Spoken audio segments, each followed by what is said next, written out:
Hey guys, I'm back in the shop today and I'm working on the 1971 SL350 dirt bike bobber here again.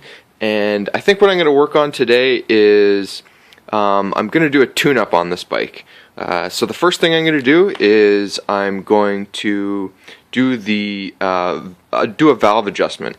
Okay, so I'm just loosening off the valve rocker cover kind of caps here, and I'll just show you guys. So this cap here will give me access to the top of the valve. I don't know if you can see it here, hold on.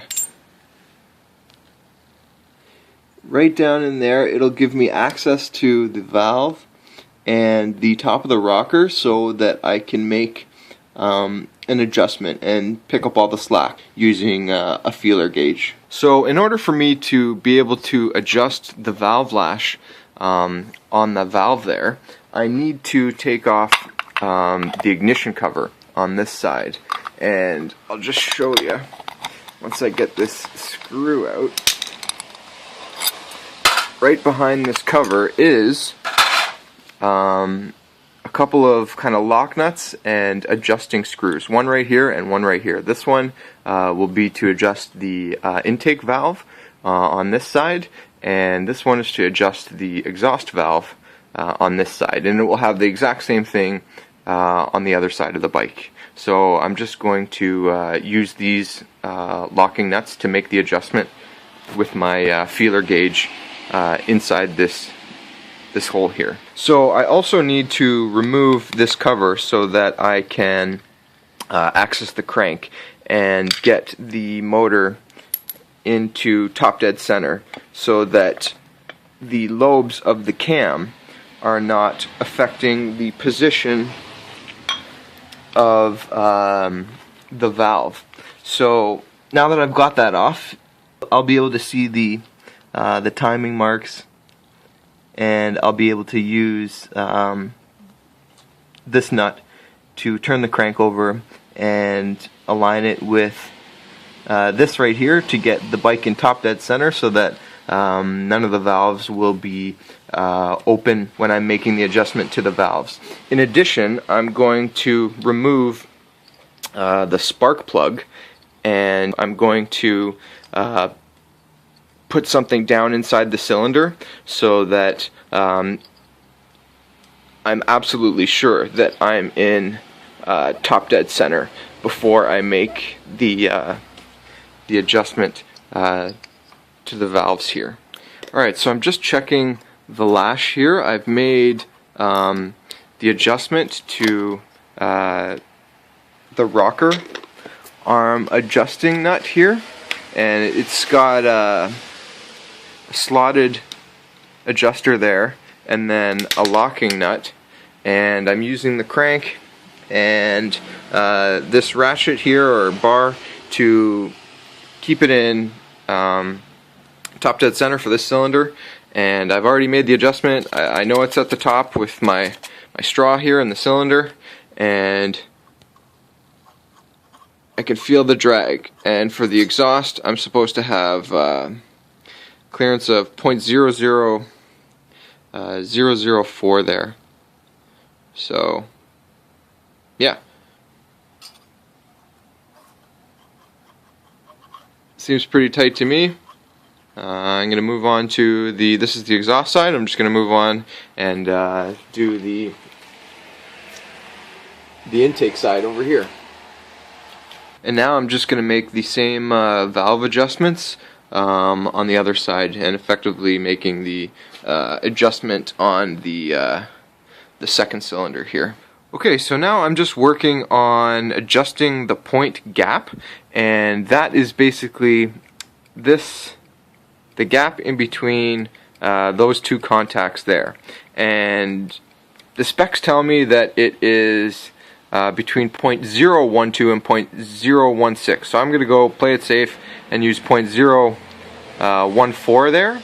And basically what I'm doing is I'm just loosening this screw here and this screw here, and then I'm pivoting don't know if you can see here, but as I move this in and out, I make this point gap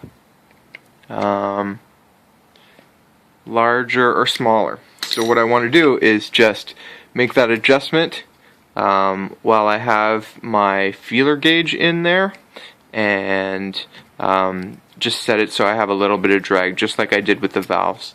So I'll do that, and once this side is done, this is for the, you can see right here there's a little L marker, so that's for the left side cylinder. I'll move on to the R, I'll do the right side, and yeah, then my points gap will be set.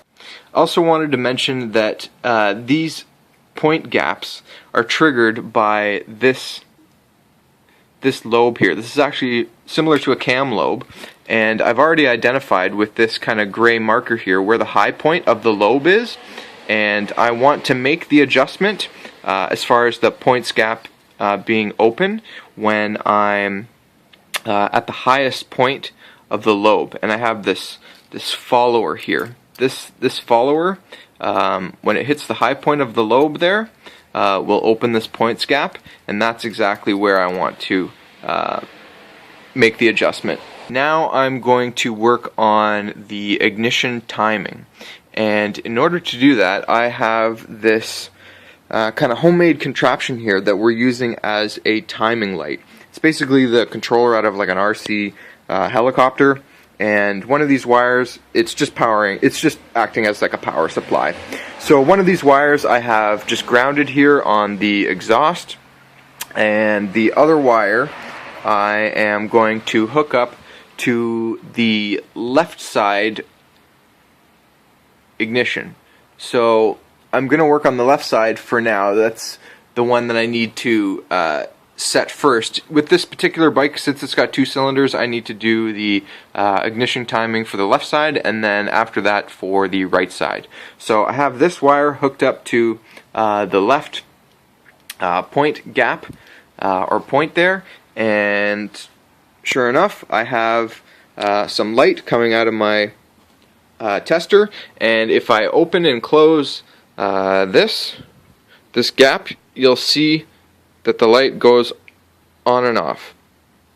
So now I just need to rotate the crank in the normal direction, and I'm not sure if you can see here, but I have these little markers on the crank, and for the left side it says LF, so left fire, and I need that to line up with the index mark, which you can see there in the middle.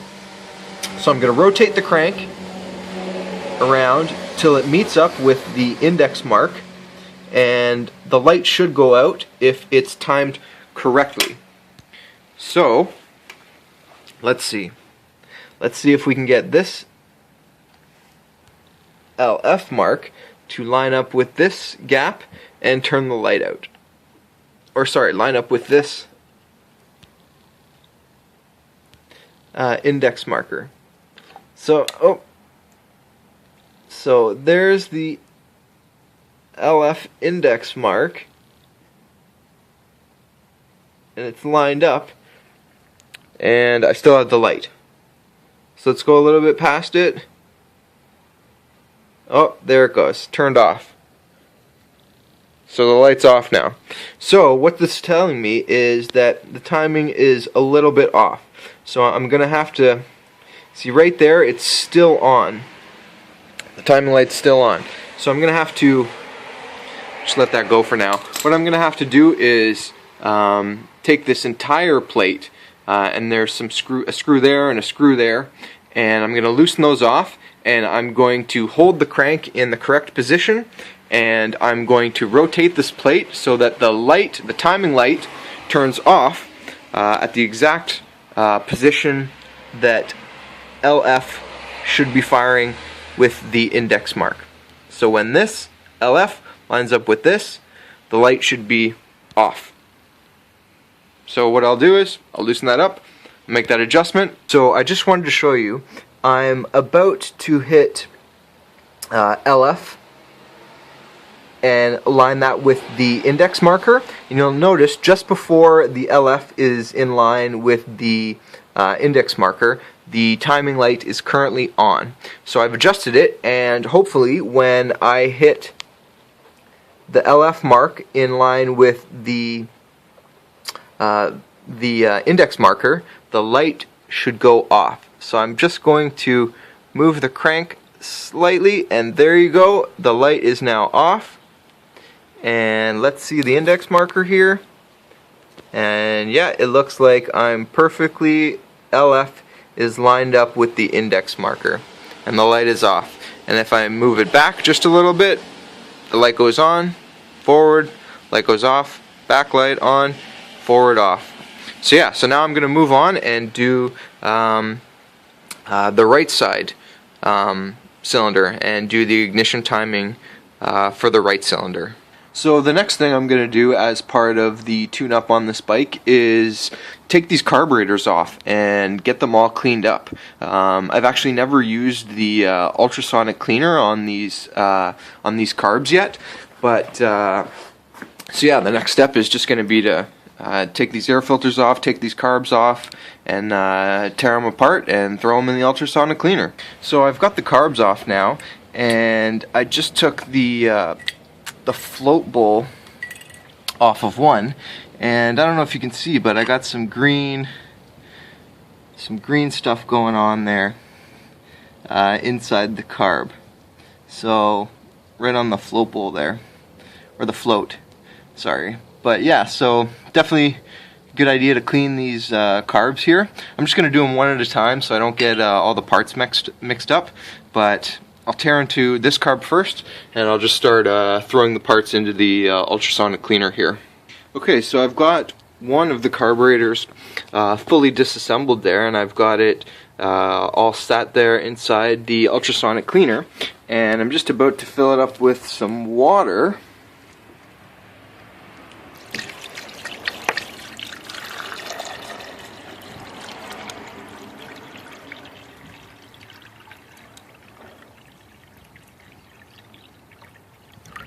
That looks good about there, and I'm just going to add 2 drops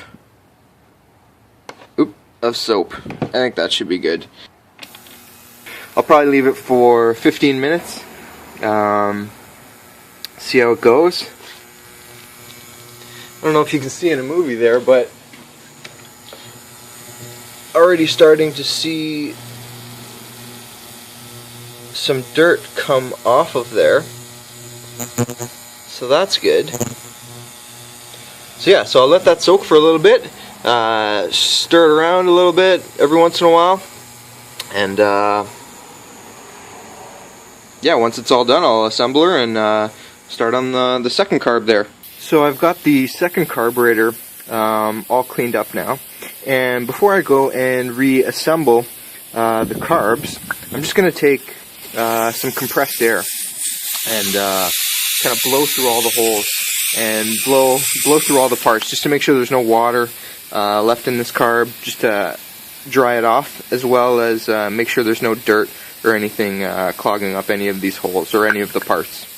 So I've got the carburetors fully reassembled, and I've installed them back on the bike here, and I've also reinstalled both of the air filters, and the next thing I'm going to do is put some new plugs in the bike. So these are NGK, and I'm going to gap them before I put them in.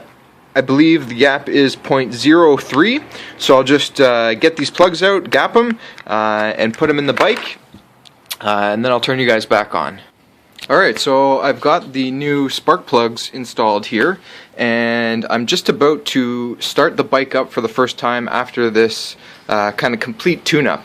So I've already turned on the gas here, and the carbs are filled up, and so far no issues with the float bowls leaking or anything like that, or overflowing, so that's good. So yeah, I'm just gonna turn the key on, make sure this is on run, some choke, and yeah, kickstart and see if she fires over.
Alright boys, she fired right up there. So yeah, I'm pretty happy with the tune-up so far. It's actually almost winter here where I live, so I think I'm going to just drain the carbs now and get all that gas back out of there. And what I'll do is I'll probably end up just doing the fine tuning in the springtime when I have more time and the weather's a little bit better. But yeah, I'm really happy with how it turned out. So yeah, if you guys like my videos, make sure you like, comment, and subscribe. And I'll see you guys in the next video.